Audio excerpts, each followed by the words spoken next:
दोस्तों, डेनमार्क के बाद अब पूरे नेटो कंट्रीज की तरफ से भारत से ग्रीनलैंड के मुद्दे पर मदद मांगी गई है। I hope India will back us up in this as well. I hope India will back us up in this as well. इसके अलावा भारत की आरबीआई ने अमेरिका को बड़ा झटका दिया है और भारी संख्या में यूएस ट्रेजरीज को बेच डाला है।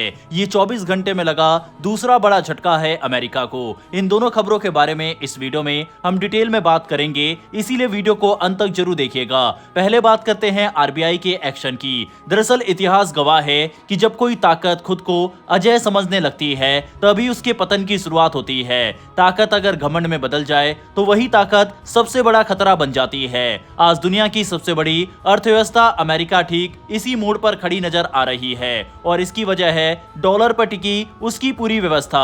अमेरिका की असली ताकत उसकी फैक्ट्रियों या निर्यात नहीं बल्कि उसका डॉलर है। पूरी दुनिया दशकों से डॉलर को सुरक्षित मानकर अपने पैसे वहीं रखती रही। अमेरिका इसी भरोसे पर कर्ज लेता गया, खर्च करता गया और अपनी सत्ता बनाए रखी। लेकिन अब यह भरोसा धीरे धीरे टूटता नजर आ रहा है। कुछ समय पहले जब अमेरिका ने खुले मंच से ब्रिक्स देशों को चेतावनी दी कि जो भी डॉलर से दूरी बनाएगा उस पर भारी टैरिफ लग जाएंगे, तब कई देशों को यह साफ समझ आ गया कि डॉलर अब सिर्फ करेंसी नहीं बल्कि दबाव बनाने का हथियार बन चुका है। भारत ने उस वक्त कोई तीखा बयान नहीं दिया, न ही किसी मंच पर टकराव दिखाया, लेकिन पर्दे के पीछे एक अलग ही रणनीति पर काम शुरू कर चुका था।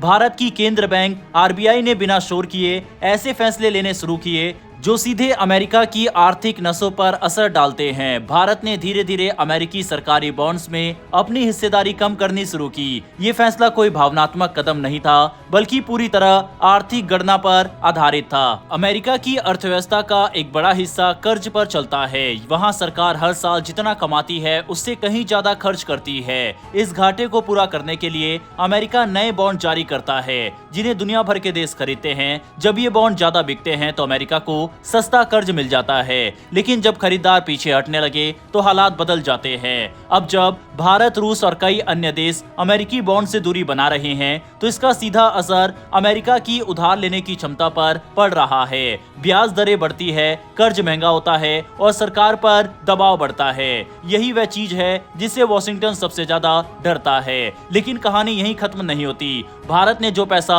अमेरिकी बॉन्ड से निकाला उसे खाली नहीं छोड़ा गया। आरबीआई ने उस पूंजी को असली संपत्ति में बदलना शुरू किया, यानी सोना। पिछले कुछ सालों में भारत ने अपने गोल्ड रिजर्व को लगातार मजबूत किया है। सोना वह संपत्ति है जिस पर किसी भी देश का नियंत्रण नहीं चलता, न उस पर प्रतिबंध लगाया जा सकता और न ही उसे फ्रीज किया जा सकता है। दुनिया ने पहले देख लिया है कि जब कोई देश अमेरिका के खिलाफ जाता है तो डॉलर सिस्टम के जरिए उसके एसेट्स रोक दिए जाते हैं। रूस इसका बड़ा उदाहरण है। यही अनुभव बाकी देशों के लिए चेतावनी बन चुका है।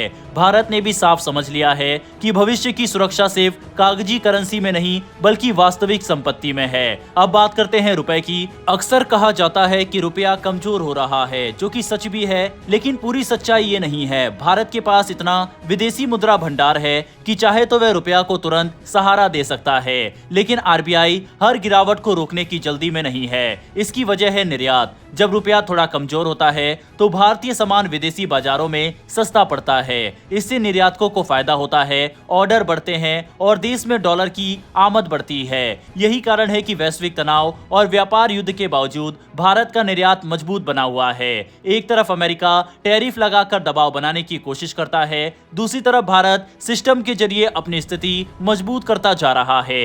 ये लड़ाई किसी बयानबाजी की नहीं बल्कि रणनीति की है। न यहाँ युद्ध है न धमकी, बस धैर्य और गणना है। आज हालात ऐसे हैं कि अमेरिका कर्ज के बोझ तले और झुकता जा रहा है। डॉलर पर सवाल उठने लगे हैं और सोने की चमक फिर से बढ़ रही है। वहीं भारत बिना किसी हंगामे के अपने आर्थिक नींव मजबूत करता जा रहा है। यही वजह है कि पूरी दुनिया, खासकर यूरोपीय कंट्रीज, भारत की फॉरेन पॉलिसी की जमकर तारीफ कर रहे हैं, क्योंकि भारत बिना किसी अमेरिकी दबाव के लगातार अपने फैसले लेते जा रहा है। खैर, अब बात करते हैं ग्रीनलैंड के मुद्दे की। आज की दुनिया में ताकत का मतलब सिर्फ फौज या हथियार नहीं रह गया।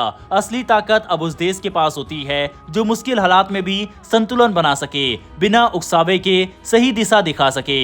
इसी बदलते हुए वैश्विक माहौल में भारत अचानक चर्चा के केंद्र में आ गया है। बीते कुछ दिनों में नेटो, जिसे दुनिया का सबसे मजबूत सैन्य गठबंधन माना जाता है, गंभीर तनाव से गुजर रहा है।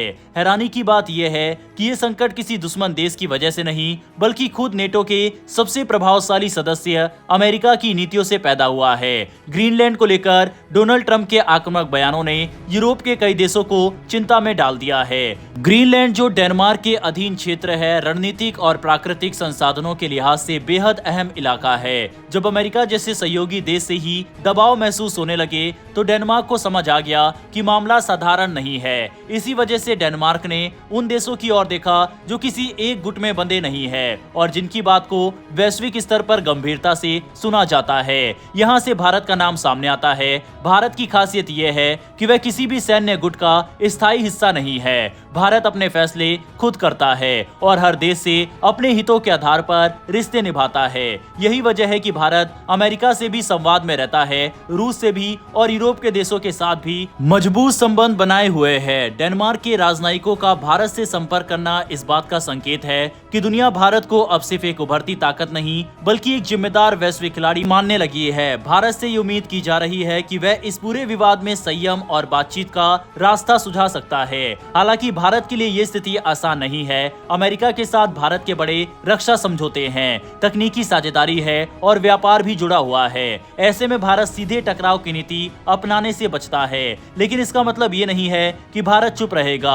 भारत अक्सर अंतर्राष्ट्रीय कानून, संप्रभुता और शांतिपूर्ण समाधान की बात करता है। इसी बीच डेनमार्क की तरफ से कड़ा संदेश भी सामने आया। वहां की सरकार ने साफ किया है कि किसी भी तरह की जबरदस्ती को स्वीकार नहीं किया जाएगा। ये बयान केवल अमेरिका के लिए नहीं था बल्कि पूरी वैश्विक व्यवस्था के लिए एक संकेत था कि नियमों की अनदेखी करना खतरनाक साबित हो सकता है। वहीं इस पूरे घटनाक्रम पर यूरोप के बाकी देश भी चिंतित है। उन्हें डर है कि अगर नेटो अंदर से कमजोर हुआ तो इसका फायदा रूस उठा सकता है।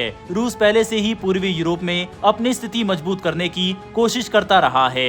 वहीं चीन भी ऐसे मौके पर अपनी रणनीति चुपचाप आगे बढ़ाता है। हालांकि इटली जैसे देशों की तरफ से ये भी सुझाया गया है कि क्यों ना ग्रीनलैंड के मुद्दे पर पुतिन से मदद मांगी जाए, जो कि सुनने में काफी अजीब लगता है क्योंकि ऑलरेडी यूरोप काफी समय से रूस से दूरी बना रहा है। लेकिन जिस तरह से ट्रंप का आक्रामक रवैया है वो यूरोप को मजबूर कर रहा है रूस से बातचीत करने पर। वहीं यूरोपीय देश और नेटो कंट्रीज ने भारत से भी मदद की गुहार लगाई है कि इस मैटर पर भारत भी इंटरवीन करे। आज हालात ऐसे बन चुके हैं कि एक तरफ अमेरिका ज्यादा आक्रामक नजर आ रहा है, दूसरी तरफ यूरोप असुरक्षित महसूस कर रहा है और नेटो की एकजुटता पर सवाल उठ रहे हैं। ऐसे में भारत जैसे देश की भूमिका बेहद अहम हो जाती है, जो किसी भी पाले में फंसे बिना संतुलन बना सके। यही कारण है कि यूरोपीय देश इस समय भारत के दौरे पर आ रहे हैं। इस समय जर्मनी के चांसलर भारत के दौरे पर हैं और उनके द्वारा भी यही बातें कही जा रही है। अब सबसे बड़ा सवाल यही है कि आने वाले समय में क्या